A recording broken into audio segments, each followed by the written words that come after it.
lahat. Kulay nga po, katulad po ng nabanggit ko po kanina, na ang Diyos ay mayroon pong dakilang layunin sa atin. Tayo ay kanyang nilikha. Tayo ay kanyang niligtas sapagkat nais ng Diyos na patuloy po natin siyang paglingkuran. Naniniwala po ba kayo na tayong lahat ay tinawag ng Diyos? Amen! Naniniwala po ba kayo na tayo ay lingkod ng Diyos? Amen! Naniniwala po ba kayo na mayroon tayong gagawin para sa kaharian ng Diyos? Amen! Palagpakan po natin ang pangalan ng ating Panginoon si Kristo. Ang mensahe po ngayong umaga ay tungkol po sa followers of Jesus Christ. Tayo po ay tagasunod ni Kristo. Malapit na naman pong election. Di ba pag may mga election, yung mga politiko, kung meron silang tinatawag na follower, talagang makikita po natin sa kanila yung sigasig, yung ningas, yung init. Minsan mas nagiging mainit pa sila sa mga politiko. Sapagkat alam nila na kapag nanalo yung politikong kanilang itinataguyod, ay mararamdaman nila ang maayos na pamumuhay, ang pagbabago sa kanilang bayan. Pero higit sa lahat, tayo po bilang mga anak ng Diyos, tayo po na bilang mga lingkod ng Diyos na kanyang tinawag, ang Diyos ay mayroon pong dakilang layunin kung bakit nga tayo tinawag, kung bakit nga tayo nais na patuloy na sumunod sa kanyang mga plano at layunin sa ating buwan. Buksan po natin ang ating Biblia sa Mateo chapter 9, verse 9 hanggang 13.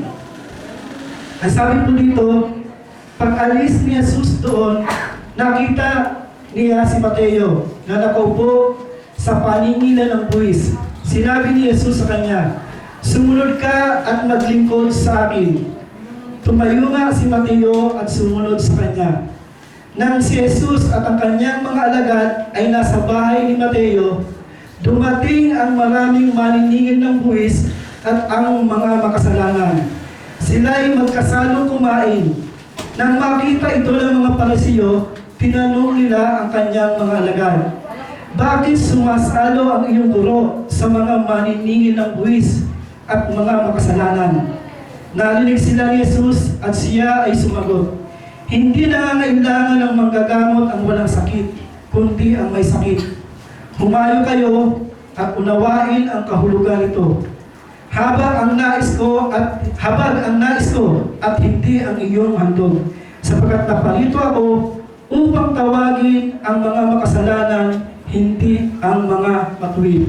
Dito makikita po natin ang ating Panginoong Jesucristo, tinawag niya si Mateo. Anong klaseng tao si Mateo? Si Mateo ay maniningil ng buwis. Alam naman natin yung mga maniningil ng buwis doon sa Biblia. Sila ay nanggigipit. Kapag ka wala kang maipangbayad ng buwis, talagang gigipitin ka. Kukunin, sasangsamin yung mga ari-arian mo. Ang mga maniningil ng buwis ay tinawag sa Biblia na chief sinner. Tinawag silang mga notorious swindler. Pag sinabing notorious swindler, talagang sila ay talagang makasalanan. Talagang yun ang kanilang trabaho. Mula't mula pa, sila ay nagdadaya at nagnanakaw ng kanilang mga isinisingil ng buwis. Minsan pinapatungan pa nila ito. At ang sabi doon sa binasa po natin doon, nung tawagin ng Panginoong Jesus si Mateo, agad-agad tumugon si Mateo. Siya ay sumunod. At dumating ang pagkakataon na ang ating Panginoon sa Kristo ay pumunta sa bahay ni Mateo at nagkaroon ng pagsasalo-salo. At ang sabi doon, maraming mga maniningil ng buwis ang pumasok at nakisalo sa hapag. Maraming mga taong mga makasalanan ang nandoon sa bahay na iyon. At ang sabi ng mga Parisiyo, ang Parisiyo ay kilala natin bilang mga nag-aaral ng salita ng Diyos. Sila ay tagapagturo ng salita ng Diyos. At ang sabi nila sa alagad, bakit yung guro ninyo nakikisalo sa makasalanan? Sapagkat sa lumang tipan, ang sabi doon, huwag kayong uupo sa upuan ng manlilibak. Pero ang ating Panginoong Jesucristo, hindi lamang umupo sa upuan ng manlilibak, kundi nakisalo pa siya. Nakikain pa siya sa mga makasalanan. At narinig ito ng ating Panginoong Jesus. Ang sabi ng ating Panginoong Jesus, Naparito ang mga manggagamot para sa mga may sakit at hindi sa walang sakit. Ang sabi ng ating Panginoon Jesucristo, naparito siya upang hanapin ang mga nawawala. Naparito siya upang iligtas ang mga makasalanan.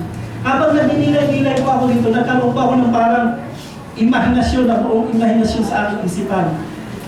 Siguro po, nakakakita tayo ng poster sa ating Panginoong Jesucristo na siya ay naglalakad, may hawak-hawak na tungkod at may sumusunod sa kanyang mga tupang puti. Siguro nakakita na rin tayo ng poster ng ating Panginoong Jesucristo ay mayroong ang tawag ng pasan-pasan na tupa. Pero iba po ang nagkaroon po ng ibang imahinasyon sa aking isipan na ang ating Panginoong Jesucristo ay may kalong-kalong na tupa. Pero hindi po puting tupa. Kundi ang kalong-kalong ng tupa ay madumi, payat, parang ang itsura ng tupang ito ay parang asong gubat at maitim ang kanilang balahibo. Para mong sinasabi ng ating Panginoon Jesucristo, ay ang hinahanap ko ako ay naparito para sa mga taong makasalanan. Alam naman natin pag sinabing black sheep, di ba? Talagang sutin, matigas ang ulo. Yan ang hinahanap ng Diyos. Kahit ikaw na ang pinakamasamang tao sa mundo, sa oras, katulad ng ginawa ni Mateo, nung marinig niya ang tinig ng ating Panginoong Jesucristo, hindi na siya nagpatumpik-tumpik pa. Siya ay agad-agad na sumunod. Ganun po ang misyon ng ating Panginoong Jesucristo upang hanapin ang mga nawawala, upang iligtas ang makasalanan. Yan po ang misyon ng ating Panginoong Jesucristo. Kung tayo po ay tinatawag ng Diyos sa isang gawain at sa anumang gawain para sa kanyang kaharian, huwag tayong mag-isip sa binubulong ng kaaway. Sabihin ng kaaway, hindi ka bagay dyan. Ang Diyos niyo banal, ikaw hindi ka banal. Pero hindi po. Kaya sa naparito, kaya niya ibinigay ang kanyang dugo upang linisin tayo sa ating mga kasalanan.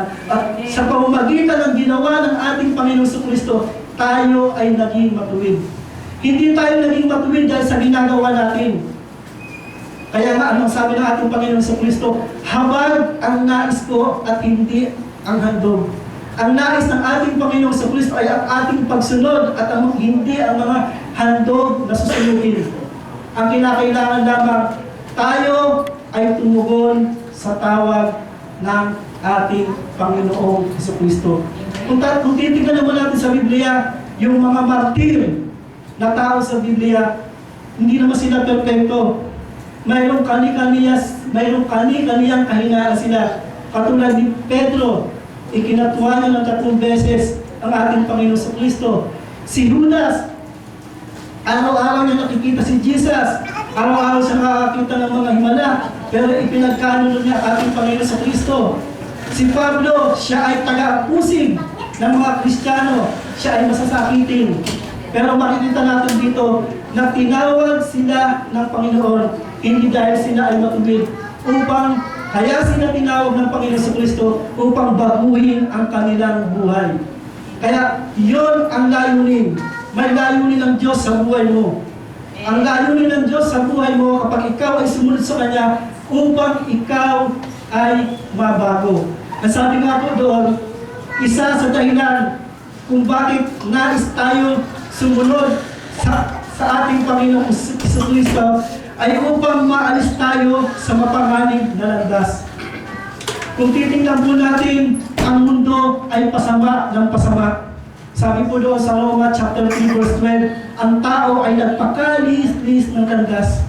Ang tao walang iniisip na mabuti sa kanyang kapwa. Walang matuwid, wala kahit isa. Pero ang layunin, kaya tayo tinawag ng Diyos, ay upang maalis tayo sa mapanganib na landas. Ang sabi nga po doon sa Isaiah chapter 53 verse 6, Isaiah chapter 53 verse 6, tayong lahat ay parang mga tupang naliligaw, na kanya-kanya tayo ng landas, ngunit inibig ni Yahweh na sa kanya'y ipataw ang parusa, tayo ang dapat tumanggap. Tayo lang pala ay naihalin tulad sa isang tupang ligaw, sa isang tupang kakakain na. Pero ayaw ng Diyos na tayo ay mapahamak. Kaya sa halip na tayo ang tumanggap ng parusa, Inuutos niya, sinugo niya ang ating Panginoong Kristo upang siya ang tumanggap ng parusahan dapat nating tanggapin. Dapat pala tayo yung nakapako sa krus.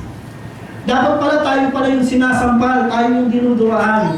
Pero ano ang ginawa ng Diyos? John 3:16, "For God so loved the world," sapagkat gayon na lamang ang pag-ibig ng Diyos sa sanlibutan.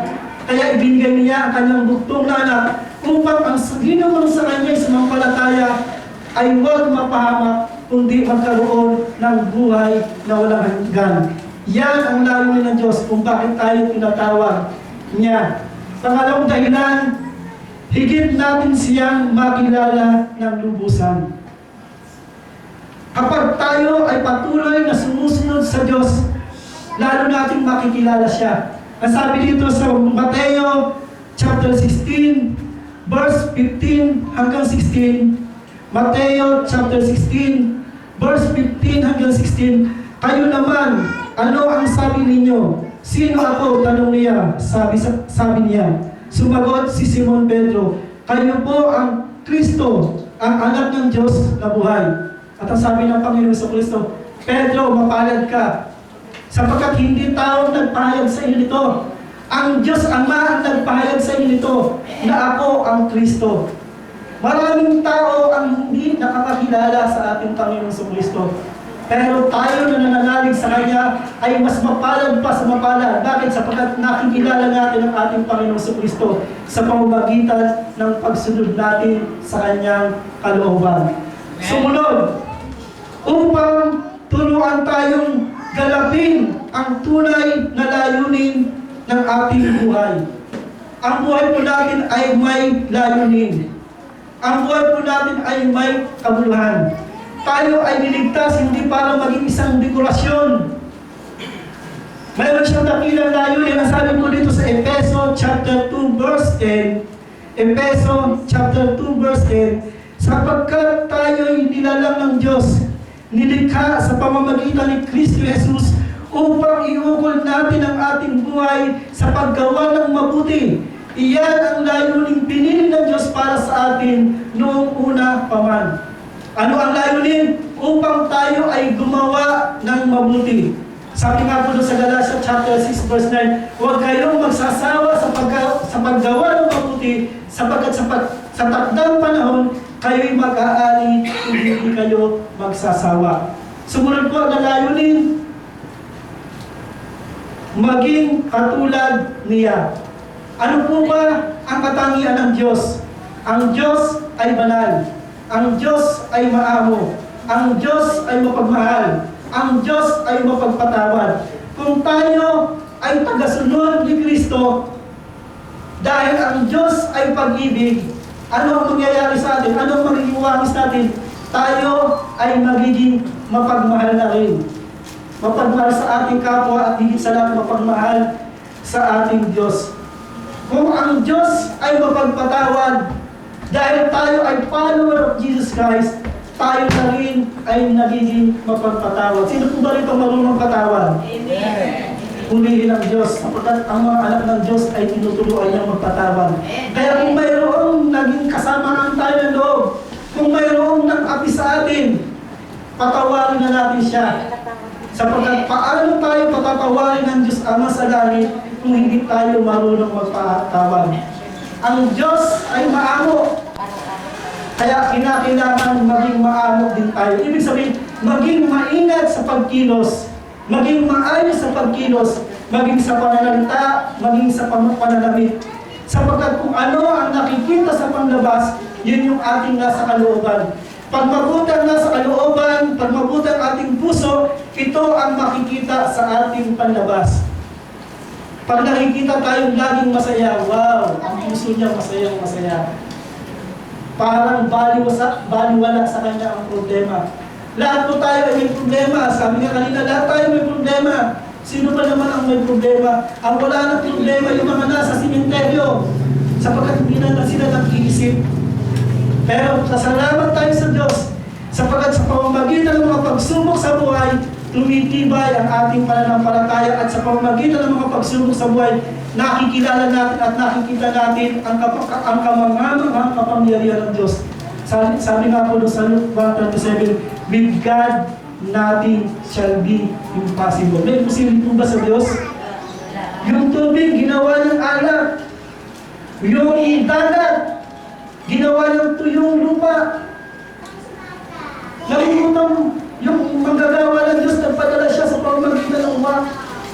Bakit tayo anong tawag doon? Bakit tayo mag-aalala sa kinabukasan? Kung mayroon tayong Diyos na siyang nangangalaga sa atin, ang kinakailangan lamang tayo ay marunong sumunod sa kanyang pagtawag sa atin. Sumunod. Mabawasan o alisin ang kaugnayan sa sanlibutan. Dito po sa Lucas chapter 9 verse 57 hanggang 58 ang sabi po dito. Samantalang naglalakad sila, may taong nagsabi kay Jesus, susunod po ako sa inyo kahit saan. Sumagot si Jesus, may lungga ang asong kubat, may pugad ang ibon, ngunit ang tao ay wala man lamang matutulugan o mapapahingahan. Mayroong alagad na nagsabi sa kanya, Panginoon, susunod po ako sa iyo. Sabi ng ating Panginoon sa Kristo, may pugad ang tao, may lungga ang asong gubat, may pugad ang ibon, ngunit ang anak ng Diyos ay wala man lang kasilungan. Sabi naman ng isa, sabi ng Panginoon sa Kristo, halika, sumunod ka sa akin. Sabi niya doon sa isang tao. Sabi naman ng isang tao, sandali lang Panginoon, hayaan niyo munang mailibing ko ang kamag-anak kong namatay. Sabi ng Panginoon sa Kristo, hayaan mo ang kapwa patay ang maglibing sa kanyang patay. Sumunod ka sa akin. Alam mo ibig sabihin, hayaan mo ang patay ang maglibing sa patay. Kapag ka ang isang tao ay walang Kristiyano sa puso, kapag ka ang isang tao ay walang kaugnayan sa Diyos, ang espiritu niya ay patay. Dalawang klase po ang kamatayan. Kamatayang pisikal at kamatayang espiritual. Noong ang unang tao ay nagkasala doon sa hardin, sabi ng Panginoon ng Diyos, kapag kinain mo ang puno ng punong kahoy na ito ay mamamatay. Pero makikita natin hindi naman sila namatay. Pero ang kanilang espiritu ay nahiwalay sa Diyos. Yung tinatawag na spiritual na kamatayan. Ang binabanggit ng Panginoon sa Kristo rito, yung mga taong wala kay Kristo, yung mga taong walang kaugnayan sa Diyos ay patay. Kaya sabi niya, hayaan mo ang patay, ang maglibing sa patay. Halika, sumunod ka sa akin. Sabi naman ng isa, Panginoon, susunod po ako sa inyo, pero sandali lang, magpapaalam muna ako sa aking mga mahal sa buhay. Pero anong sabi ng Panginoon sa Kristo? Ang taong palinga-linga ay hindi mag-aani ng maayos. Kaya, ano ang mensahe ito? Pag tinawag ka ng Diyos, huwag ka nang magpatumpik-tumpik pa. Ang nais ng Diyos ay agarang pagsunod. Kasi kung tayo ay naniniwalang may Diyos, kung tayo ay nananalig sa Diyos, siguradong ang Diyos ay hindi magpapabaya sa atin. Kaya ang nais niya, kapag ka tinawag ka ng Diyos, agad-agad sumunod ka. Parang katulad po sa trabaho po namin sa opisina. Kapag ka ang presidente ng opisina ay nagtumawag ng empleyado, kahit anong ginagawa nila, iiwanan nila, at hindi lang sila basta-basta lalapit sa presidente ng Pilipinas. Parang nagkakantarapang lumapit sa presidente ng kumpanya. Eh tayo, hari ng mga hari, Diyos! May-ari ng lahat ng bagay. Pag tinawag ka ng Panginoon sa Kristo, mag-iisip ka pa ba? Hindi. Kung paano tayong pangkaraniwan ay nagkakantarapang lumapit sa amo natin. Higit sa lahat, huwag na tayong magpatumpik-tumpik pa kung tayo tatawagin ng Diyos. Amen po ba? Kaya kayo po ay pinatawag ng Diyos. May layunin ang Diyos sa buhay mo. Ano ang layunin ng Diyos? Bakit ka tinawag? Ang sabi doon, bakit tinawag si Mateo? Para maglingkod. Sa paano paraan? Para maghayag ng salita ng Diyos. Nasabi nga po doon sa isang awitin, tayo ay tinawag, we are called to be a royal priesthood that will minister to God. Paano ka mag-minister to God? Declare the wisdom of His name. Para ipahayag ang kamanghamanghang pangalan ng ating Panginoon sa Kristo. Ang sabi nga po doon sa Roma chapter 10, verse 9, kung ipapahayag ng inyong mga bibig na si Yesu Kristo ay Panginoon at buong puso kang mananalig na siya binuhay ng Diyos mula sa mga patay, ikaw ay maliligtas. Sino po ba rin yung may bibig? Lahat po tayo ay may bibig. Ang bibig po natin ay gamitin po natin para ipahayag ang kamanghamanghang kapangyarihan ng Diyos, para ipahayag natin ang walang hanggan at di nagbabagong pag-ibig ng Diyos, para ihayag natin na ang Diyos natin ay Diyos na makapangyarihan sa lahat, na nagmamalasakit sa mga taong kumikilala at naglilingkod sa Kanya. Sapagkat lahat ng tao ay nilikha ng Diyos. Lahat ng tao ay mahal ng Diyos. Kahit ikaw lang ang pinakamakasalanan ng tao sa mundo, mahal ka pa rin ng Diyos. Pero hindi lahat ng tao ay anak ng Diyos. Naniniwala po ba kayo doon? Na hindi lahat ng tao ay anak ng Diyos. Sabi ng Panginoon sa Kristo, kayo ay sa inyong amang Diablo. Bakit? Sapagkat ang gusto niya ang ginagawa niyo. Sino ngayon ang anak ng Diyos? Ang mga taong kumikilala sa Kanya, ang taong tumatanggap sa Kanya, binigyan niya ng kapangyarihan maging anak ng Diyos. Kaya kung ikaw ay nangyayari sa Panginoon sa Kristo, anak ka ng Diyos. At tinawag ka ng Diyos para sa isang layunin upang ihayag ang kamangha-mangha at makapangyarihang pangalan ng ating Panginoong Jesucristo. Sumunod po sa line, hindi po lahat ng nagsasabi o nagtuturo o nagpapahayag ng salita ng Diyos ay kabilang kay Kristo. Not all who profess to follow Jesus belong to Jesus. Hindi lahat ng nagsasabi o nagpapahayag o nagtuturo ng salita ng Diyos ay tagasunod ni Kristo. Marami pong ahenteng pinadala ang Diablo para magturo ng Biblia, pero ang layunin nila ay hindi upang makilala ang Diyos, kundi lalong iligaw sa pananampalataya ang tao. Dito po sa Titus chapter 1 verse 16, ang sabi po nito, ang sabi nila ay kilala nila ang Diyos, ngunit hindi naman ito nakikita sa kanilang mga gawa. Sila'y kasuklam-suklam, sumain at hindi makagawa ng anumang mabuti. Maaari ang taong ito ay nagsasabing kilala ko ang Diyos. Maaari ang taong ito ay laki sa simbahan. Maaari ang taong ito ay yakap-yakap ng isang relihiyon. Pero anong sabi?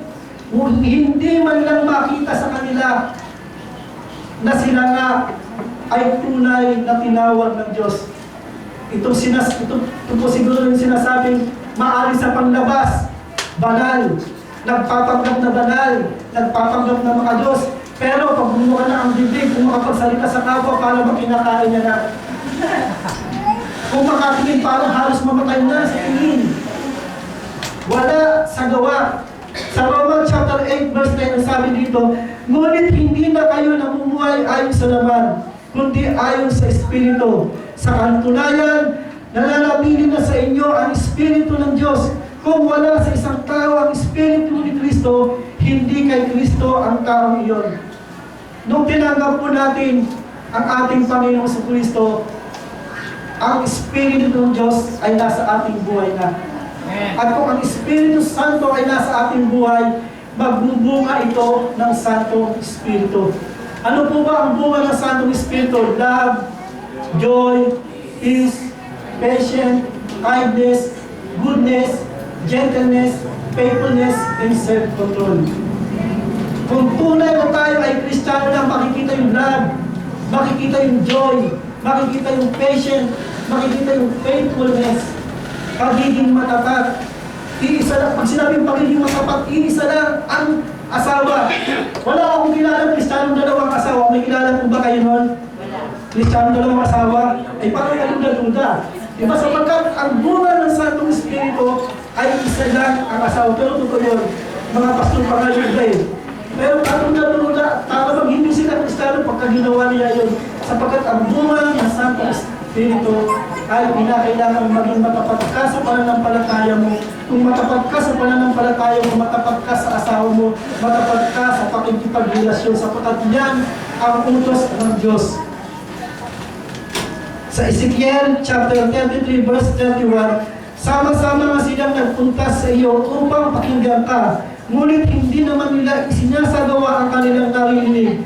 Pupurihin nila ang inyong sinasabi, ngunit kasakiman din ang naghahari sa kanila. Ang mga taong ito ay Kristiyano sa puso. Pinupuri nila ang Panginoon. Magaganda ang kanilang sinasabi, pero pagdating sa gawa ay sabi. Bakit? Hindi talaga sa puso nila si Kristo. Sapagkat kung ang Kristo ang nasa puso nila, ang ginagawa ni Kristo ang kanilang ginagawa. Sa Mateo chapter 7, Mateo chapter 15 verse 8, ang paggalang nila sa akin ng bayang ito ay pakunwari lamang, sapagkat sa bibig at hindi sa puso ito bumubukal.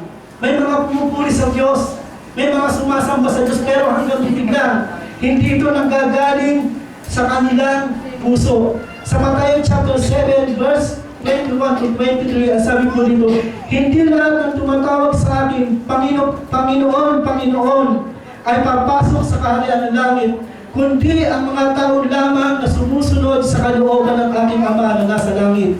Sa araw ng paghukom, marami ang magsasabi sa akin, Panginoon, hindi po ba kami ay nagpahayag ng mensahe mula sa Diyos, nagpalayas ng mga demonyo at gumawa ng mga himala sa iyong pangalan? Ngunit sasabihin sa kanila, hindi ko kayo nakikilala. Lumayo kayo sa akin, kayong mga gumagawa ng masama. Isa raw sa mga pinakang mapait na salita ng ating Panginoon sa Kristo. Ang Panginoon sa Kristo po ba ay nagsasalita ng mapait? Opo. Ang Panginoon sa Kristo ay nagsasalita ng mapait. At isa sa pinakamapait na salita ng ating Panginoon sa Kristo, lumayas ka!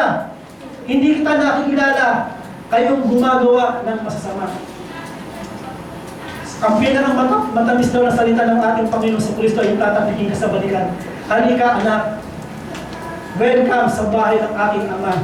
Pero ang pinakamapait kung pinapalayas ka at hindi ka kilala ng Diyos.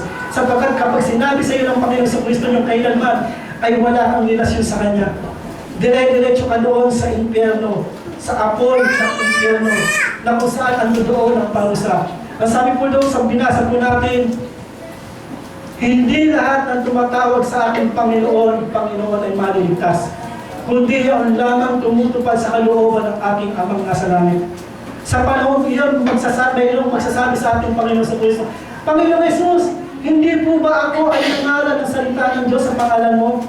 Kaya hindi lahat ng nagpapayag ng salita ng Diyos ay sa Diyos. At sasabihin naman ng isa, Panginoon, ako po ay nagpalayas ng mga demonyo sa pangalan mo. Kaya hindi lahat ng gumagawa ng himala, hindi lahat ng nagpapagaling ay sa Diyos. Ang diablo rin ay gumagawa ng himala. Ang diablo rin ay nag-aanyong anghel ng kaliwanagan. Nagkukunwari, mayroon din sila kakayanan na magpagaling. Pero hindi lahat ng nagpapagaling, hindi lahat ng gumagawa ng himala, hindi lahat ng nagsasalita ng tungkol sa Diyos ay sa Diyos. Paano natin makikilala kung ito ay tunay sa Diyos? Yung bunga ng kanilang mga gawa. Sila ay mabuti, sila ay sumusunod. Sila ay kawamis ni Kristo. Si Kristo ay mabuti, si Kristo ay maamo.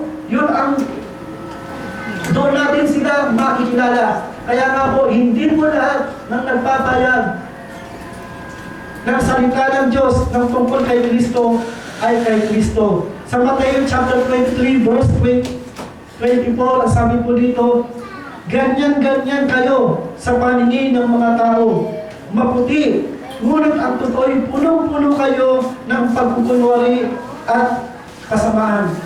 Minsan binabatikos ng ating Panginoon sa Kristo yung mga para sa iyo.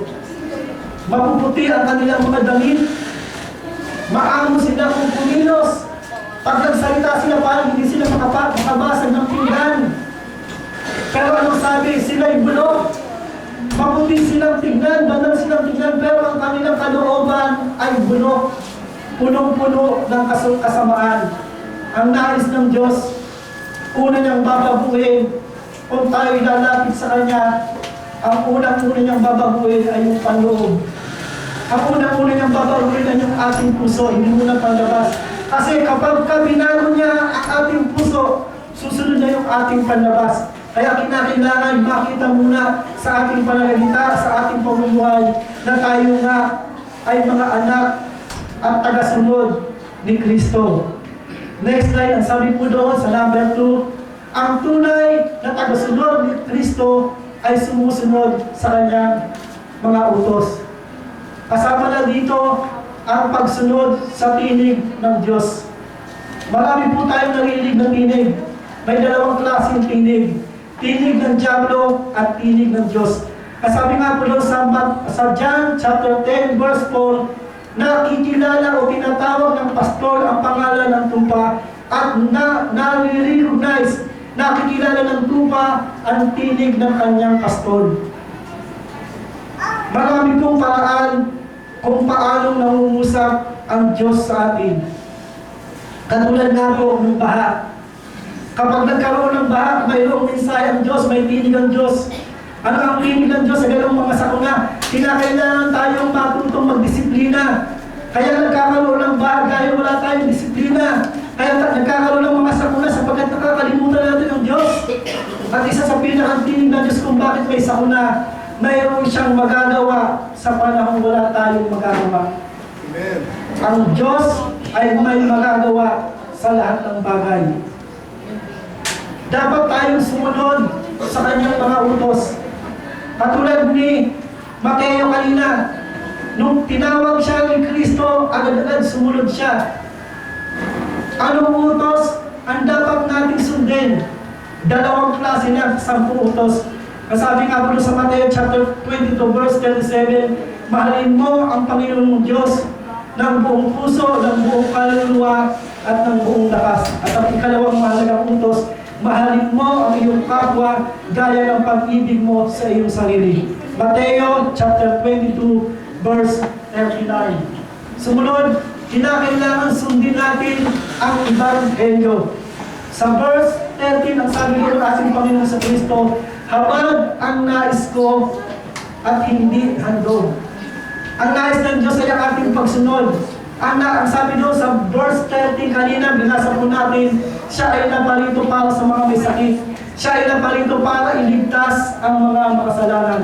Ano po ba ang Ebanghelyo? Ang Ebanghelyo ay mabuting balita ng Diyos. Ano ang mabuting balita ng Diyos? Mayroong Jesucristo. Ano ang daladalang mabuting balita ng ating Panginoon sa Kristo? Kaligtasan ng inyong kaluluwa. Kaligtasan ng ating kaluluwa. Sapagkat ang sabi po doon sa Roma chapter 3 verse 10, nasusulat, walang matuwid, wala kahit isa.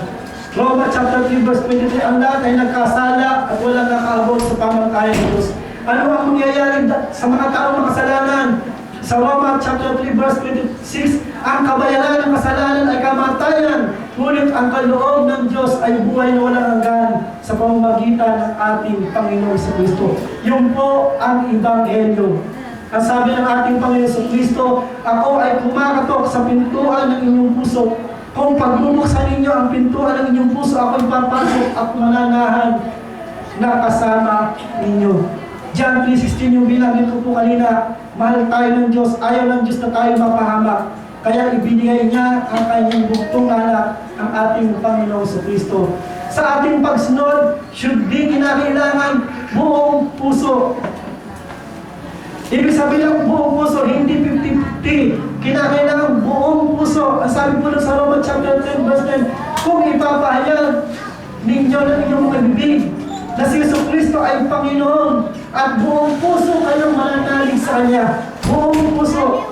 Ibig sabihin ng buong puso, wala kang iniwan, wala kang ititira, wala kang i-reserve. Buong buhay mo ay ilalaan mo sa paglilingkod sa Kanya. Sumunod, kinakailangan kung tayo ay maglilingkod sa Kanya, kinakailangan yung tinatawag na mayroon tayong pagnanasa. Mayroon tayong pagkasabik. Kapag nandoon yung pagnanasa mong sumunod sa Kanya, parang hindi ka mapakali. Naranasan na po ba ninyo na minsan parang sinusundot ang puwet mo na parang bang, sige, i-share mo ang salita ng Diyos. Na parang bang sinusundot ang puwet mo na kung kinakailangan kong pumunta ng Bible study, na kung kinakailangan kong tumugtog, na kung kinakailangan kong gawin ito, gawin ko yan para sa kaluwalhatian ng Diyos. Ang sabi sa Biblia, ano man ang ating ginagawa, kumakain man tayo o umiinom, ay gawin natin ito sa kaluwalhatian ng Diyos.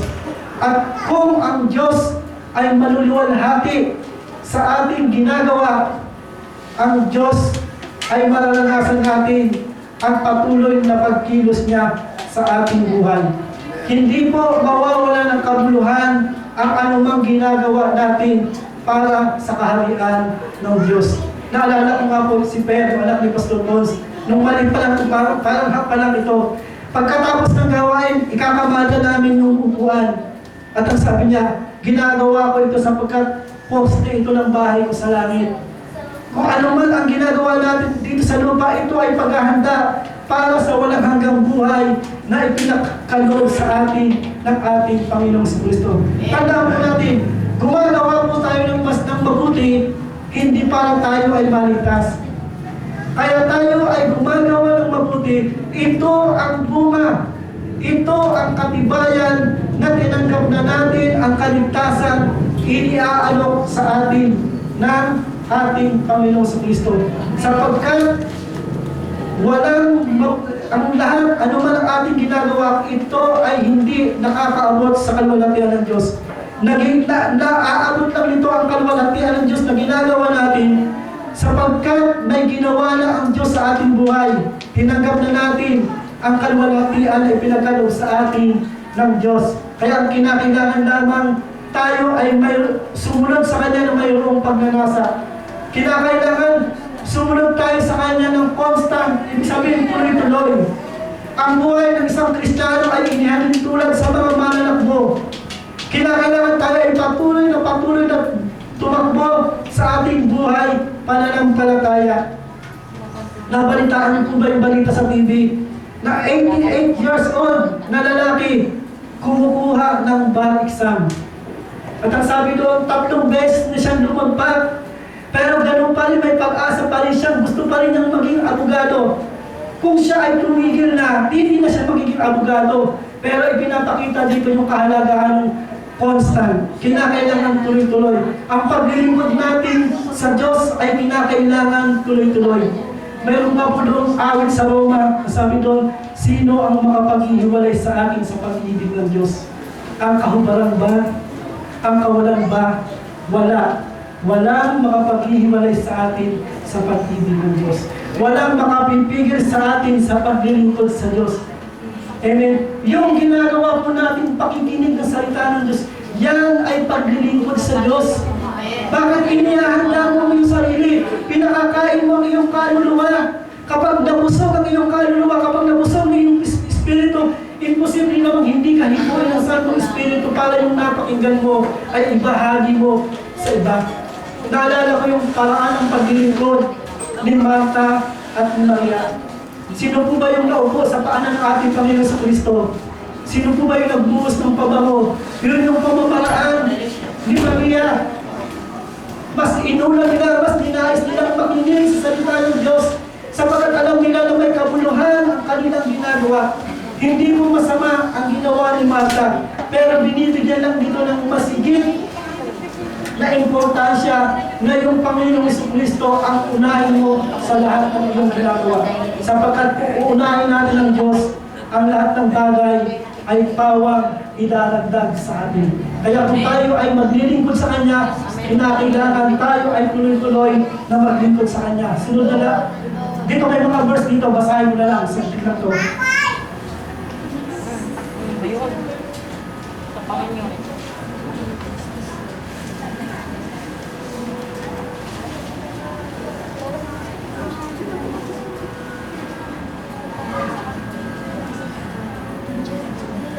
Sa John chapter 1 John chapter 2 verse 3 ang sabi nito, nakatitiyak tayong nakikilala natin ang Diyos kung sinusunod natin ang Kanyang mga utos. Pag sumusunod tayo sa Diyos, mas lalong-lalo natin siyang nakikilala.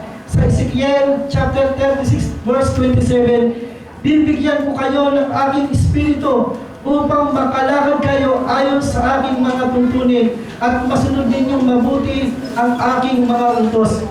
May mga tao naglalais gumawa ng mabuti, pero hindi nila magawang gumawa ng mabuti. Bakit? Wala sa kanila ang Santong Espiritu.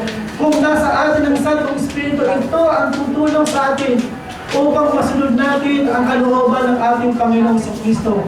Sa Hebreo chapter 5 verse 9, ang sabi po dito, at nang siya'y maging ganap, Siya ay naging walang hanggang tagapagligtas ng lahat ng mga sumusunod sa Kanya.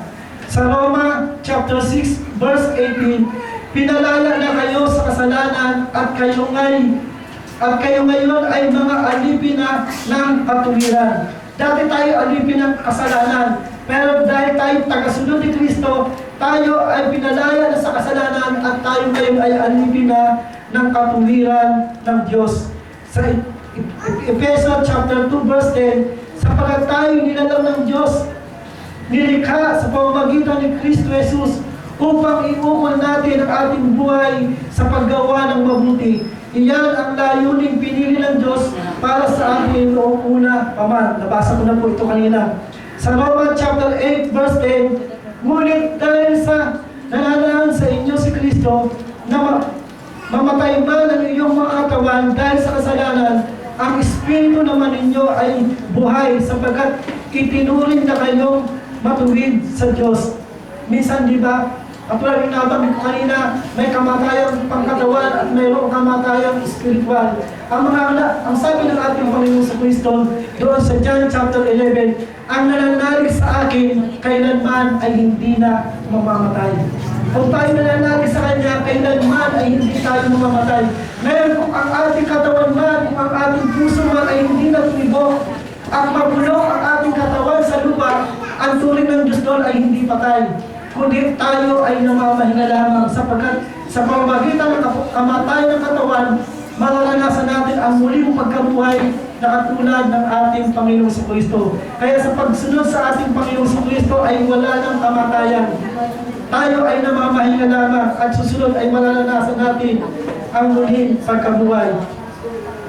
Sa ikalawang Timoteo chapter 2 verse 19, ngunit matibay ang pundasyong itinatag ng Diyos at ito'y nakatatag. Nakikilala ng Panginoon kung sino-sino ang tunay na Kanya at ang bawat nagsasabi siya'y sa Panginoon ay dapat lumayo sa kasamaan.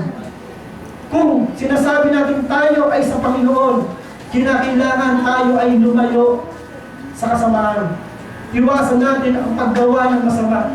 Kung tayo man ay nadulas, kung tayo man ay naputikan, iba po kasi nung nagkasala ka sa namumuhay sa kasalanan. Kung hindi natin naiwasan at tayo nagkasala, katulad ng isang trupa, katulad ng isang pusa, nililinis na kaagad. Tayo naman bilang isang Kristiyano ay katulad ng isang pusa. Parang guilty tayo at humihingi agad tayo ng kapatawaran. Nagpapalinis na agad tayo. Ang sabi na, kung ipapahayag natin ang ating kasalanan ng tapat at banal, siya'y tapat na magpapatawad sa atin at nilinisin na tayo sa lahat ng ating kalumihan. Sa Gawa, chapter 5, verse 29, sumagot si Pedro at ang ibang mga apostol, sa Diyos kami dapat sumunod at hindi sa tao. Tayo ay gumagawa hindi sa tao. Tayo ay gumagawa dahil nais nating maglingkod sa Diyos. Hindi lahat ng tao ay mapipilis natin. Hindi lahat ng tao ay malulugod natin. Kung ang layunin natin para umakyat sa pulpitong ito ay upang malugod natin ang ating kapwa, doon pala nagkamali na tayo. Sapagkat hindi lahat ay malulugod natin. Ako nga po, naniniwala ako na hindi po kayo lahat nalulugod sa akin. Pero natulan po yun. Pero ang pinakamahalaga, hindi man kayo malugod sa akin, malugod ang Diyos sa buhay ko. Amen! Hindi man ako malugod sa inyo. Ang importante, ang Diyos ang nalulugod sa inyo. Nakakala ko yung sinasabi ni Pato, hindi mahalaga kung ano ang tingin mo sa sarili mo. Hindi mahalaga kung ano ang tingin ng tao sa iyo. Ang mahalaga kung ano ang tingin ng Diyos sa iyo. Amen. Sapagkat sa Diyos tayo naglilingkod. Ang Diyos ang ating hari, ang Diyos ang ating pinaglilingkuran. Kaya huwag natin isipin na maplis ang tao. Sa bagay yun ay bunga ng paglilingkod sa Diyos. Na maplis natin ang tao, pero hindi lahat ay mapiplis natin ang tao. Ito ang dahilan sa susunod na line. Yan. Ang mga tagasunod ni Kristo ay nagagalit sa Kanya ang mga tao sa sanlibutan. Naalala ko yung sinasabi ng ating Panginoon sa Kristo, tabak ang daladala ko, hindi kapayapaan. Akala mo ba ang kapayapaan ay kahit na kay Kristo? Bakit sinasabi niya, tabak ang daladala niya at hindi kapayapaan? Sino sa inyo nung hindi pa Kristiyano, kainuman niya ang kanyang biyanan. Hindi magkasundo kayo, pero yung naging Kristiyano ka na, tayo, pasensya ka na tayo. Hindi talaga na ako umiinom. Nawala na ako ng pandasa sa alak. Sasama na lang yung biyanan. Kaya sabi ng Panginoon sa Kristo, tabang ang dala ko at hindi kapayapaan. Dati yung biyanan mong babae, kachismosa mo, kaya kaututan dila mo. Magka-vibes kayo, ay naging more naging ka na. Sumasama rin yung loob ng biyanan mo kasi hindi mo na siya nakakaututan dila. Kaya sabi ng Panginoon sa Kristo, tabang ang dala ko at hindi kapayapaan. Minsan talagang paghihiwalay ang puti sa kolor. Tama yun. Sapagkat tayo ay binago ng Diyos, iba na ang panlasa sa atin. Natural na magagalit sa atin ang sanlibutan. Ito po yung verse. Sa John chapter 10, verse 18 hanggang 19, sabi dito, kung nakupot sa inyo ang sanlibutan, alalahanin ninyong ako muna ang kinaputan nila bago pa kayo. Kung kayo'y taga-sanlibutan, mamahalin nila kayo sapagkat kayo'y kabilang sa kanila. Hindi kayo taga-sanlibutan. Sila'y napupuot sa inyo dahil pinili ko kayo. Kung tayo man ay nakararamdam na kinapuputan ng sanlibutan, ang sabi ng Panginoon sa Kristo, bago kayo kinaputan, ako muna ang kinaputan. Inalipusta pa nga siya, binuraan pa nga siya eh. Pinutungan pa nga siya ng kurunang tinik. At ang sabi sa iniinsulto pa siya ng mga tao. Pero anong sabi dun sa Mateo chapter 5, verse 10 hanggang 11? Kung kayo ay pinagbibigkaan ng kasinungalingan, kung kayo ay nililiba ng dahil sa pagsunod sa akin, magdala kayo, magdiwang kayo, sapagkat mayroon kayong gantimpalang nakalaan sa langit. Kung tayo pala ay nililiba, kinapuputan, inaalipusta, pinagbibigkaan ng pawang kasinungalingan, anong sabi? Magdala kayo. At hindi lang magdala, magdiwang.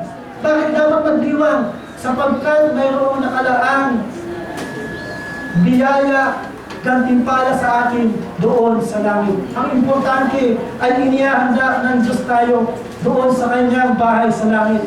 Sa John chapter 16 verse 2, ititiwalag nila kayo sa mga sinagoga, darating ang panahon na ang sino mang pumatay sa inyo ay mag-aakalang naglilingkod sila sa Diyos. May mga relihiyon ngayon na kapag pinugutan nila ng ulo ang kanilang mga kaaway, sila ay naglilingkod sa Diyos. Sila ay nagiging bayani pag pumatay ng tao. Para sa kanila kabanalan, para sa kanila paglilingkod nila sa Diyos. Kung titingnan natin yung mga alagad ni Kristo noong unang panahon, mayroong binuhusan ng kumukulong mantika.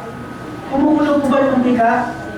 Hindi ang mantika, umuusok na yan, umiinit.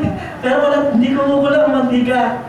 Ano yun? Ang tawag daw, bisa may nakikita tayong bulak. Pero hindi kulo yun yung mga dumi. Pero sa Biblia, mayroong binuhusang mainit na mantika. Mayroong pinakong patiwangit. Si Juan Bautista ay pinubutan ng ulo. Mga kapatid, gusto niyo po ba ulit tagasunod ni Kristo? Amen! Kahit pumunta ng ulo, susunod kami kay Kristo. Kasi ang mga bagay dito sa lupa, ipapili na lamang. Paano mo lang pumunta ngayon na? Mga kapatid, gusto niyo po ba susunod kay Kristo? Kanina, pag tayo po dito, ang lakas na amen na. Ano ba yung pangalan natin amen? Ulitin ko. Mga kapatid, gusto niyo po ba maging tagasunod ni Kristo? Amen! Malakas ang loob natin kahit sabay-sabay tayo pumunta ng ulo. Sama-sama naman tayo, di ba? Basta tayo mga kasi, matulog tayo sa Diyos. Ipakita natin yung tunay na pag-ibig ng Diyos. Alam po ninyo, ang katapangan ay nagmumula kay Kristo. Sabi sa Biblia, magagawa ko ang lahat ng bagay kay Kristo Jesus na siyang nagpapalakas sa atin. Amen. Kung ginagawa natin ito dahil kay Kristo, palalakasin niya ang ating loob para magawa natin ito. Sapagkat wala pong imposible sa Diyos. Sana po ba tayo? Yes.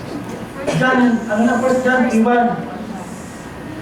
1 John 3:1, ang sabi dito, tignan ninyo kung gaano kalaki ang pag-ibig sa atin ng Ama.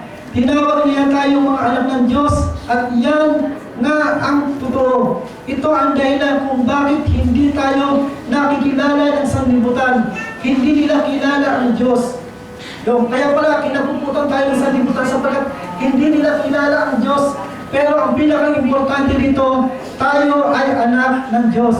Sa Gawa, chapter 14, verse 22, pinalakas nila ang loob ng mga alagad at pinangunahang manatiling tapat sa pananampalataya. Daranas muna tayo ng maraming kabighatian upang makapasok sa kaharian ng Diyos. Darating ang panahon na daranas tayo ng kabighatian. Katulad nga po ng Webes, ipinakita dito, may pelikula tungkol sa rapture. At yung mga naiwan nakakaawa sapagkat talagang kaginag-nalas, kalagim-lagim ang sasapitan ng mga taong hindi masasama sa rapture. Sa unang Timoteo chapter 3 verse 12, gayon din naman ang lahat ng nagnanais na mamuhay ng matuwid bilang tagasunod ni Kristo Jesus ay daranas ng mga pag-uusig. Mayroon tayong daranasin pag-uusig bilang tagasunod ni Kristo. Sa John 16 verse 33, sinabi ko ito sa inyo upang kayo'y magkaroon ng kapayapaan sa pakikipag-isa sa akin. Magdaranas na kayo ng kabighatian sa mundo ito, ngunit tibayan ninyo ang inyong loob. Napagtagumpayan ko na ang sanlibutan ito. Daranas talaga tayo ng paghirap, pero ang pinakamabuti nito, ang lahat ng ito ay napagtagumpayan ng Diyos. At ang nais ng Diyos kung tayo dumaranas ng mga pagsubok sa buhay, kinakailangan tatagan natin ang ating loob. John 17 verse 14, naibigay ko na sa kanila ang inyong salita at kinapuutan nila ang mga tao sa sanlibutan ito sapagkat hindi sila taga-sanlibutan tulad ng hindi taga-sanlibutan. Kaya kinakailangan kapuutan man tayo sa sanlibutan. Ang pinaka-importante, ang Diyos ay nasa atin at tayo ay sumusunod sa Kanya. Kung tayo ay sumusunod sa Kanya, ang Diyos ay mayroong mga pangako. Sumunod po yung pangako ng Diyos sa mga sumusunod sa Kanya. Ito po ang pangako ng Diyos sa mga sumusunod sa Kanya. Sa unang Pedro, chapter 5, verse 7, ipagkatiwala ninyo sa Kanya ang lahat ng inyong mga alalahanin sa buhay, sapagkat Siya ang nagmamalasakit sa inyo. Mayroong Diyos na nagmamalasakit sa atin. Sa Isaiah chapter 41, verse 10, ako isa sa iyo, huwag kang matakot. Ako ang Diyos, hindi ka dapat mangamba. Palalakasin kita at tutulungan, iingatan at ililigtas. Mayroong Diyos na magliligtas sa atin, mayroong Diyos na tutulong sa atin, mayroong Diyos na mag-iingat sa atin. Yan po ang mga pangako ng Diyos kung tayo ay susunod sa Kanya. Sa awit verse 27 hanggang 10, sabi dito, itakwil man ako ng aking ama at ina, si Yahweh ay sa akin ay mag-aaruga. Mayroong Diyos na mag-aaruga sa atin. Sa Hebrew chapter 13 verse 6, kaya't buong tapang natin sabihin, ang Panginoon ang tutulong sa akin, hindi ako matatakot anuman ang magawa sa akin ng tao. Yan po ang pangako sa atin ng Diyos. Na hindi niya tayo iiwanan, hindi niya tayo pababayaan. Mayroong Diyos na mag-iingat sa atin. Ang kinakailangan lamang, kilalanin natin ang Diyos. Tanggapin natin si Kristo sa ating buhay. At tiyak na hindi niya tayo pababayaan. Ang pinaka-importante sa mga tagasunod ni Kristo ay yung matinding pananampalataya. Ano po ba ang pananampalataya? Paniniwala sa mga bagay na hindi nakikita. Nung nakaraang linggo po ng hapon, mayroon pong kabataang babae dito na nag-share ng Word of God. At ito po ang pinaka-ilustrasyon niya. Ito po ay tungkol sa isang barbero. Mayroon daw batang nagpagupit sa barbero. Nasabi ng barbero, "Ako, hindi ako naniniwalang may Diyos. Kasi kung may Diyos, bakit maraming naghihirap? Maraming mga nagkakasakit. Kaya hindi ako naniniwalang may Diyos." Magpapaliwanag pa lamang yung batang ginugupitan niya, may dumaan na batang ang tawag yung pulubi. Yun. May dumaan doon na batang na pulubi. Mahabang-mahaba yung kanyang buhok, pati balbas, nakikitata ang itsura niya. Nasabi ng batang ginugupitan, "Naku, hindi ako naniniwala may barbero." Sabi naman ng barber, bakit hindi ka rin walang may barber? Ginugutin ka lang nga kita. Eh bakit mayroong mahabang buhok? Tignan mo yun. Ang haba-haba ng barber, sabi ng barber, eh hindi naman siya lumalapit sa akin eh. Kung lalapit siya sa akin, gugupitan ko siya. Sabi ng bata, may Diyos. Kaya lang hindi natin nararamdaman ng Diyos dahil hindi tayo lumalapit sa Kanya. Kaya ang Diyos ay may tayo sa atin. Tinatawag tayo ng Diyos. Sa oras na tinawag tayo ng Diyos, katulad ng Timoteo, huwag na tayong magpatumpit-tumpit pa. Agad tayong lumapit sa Diyos sapagkat sa oras na tinanggihan natin ng Diyos, ay tinanggihan natin ang biyaya ng pinagkakaroon na. Tayo din lahat ay tumayo. Tayo ay manalangin. Amang Diyos na makapangyarihan sa lahat, nagpapasalamat po kami sa oras nito sa ibinigay mo ninyong mensahe sa aming lugar. Lord, patuloy po kami humingi ng lakas ng tibay ng loob ng matinding pagmamahal sa iyong gawain, O God, sa inyo, O God. Upang ito po, Panginoon, ay masunod po namin ang pinapagawa po niyo sa amin. Maraming pong salamat sa mga pagsubok na nananasan po namin sapagkat kayo po ay Diyos na tapat at hindi nagpapabaya. Ito po ay aming dalangin sa matang sa pangalan ng aming Panginoon Jesus. Ang lahat po ay magsabi ng Amen. Amen.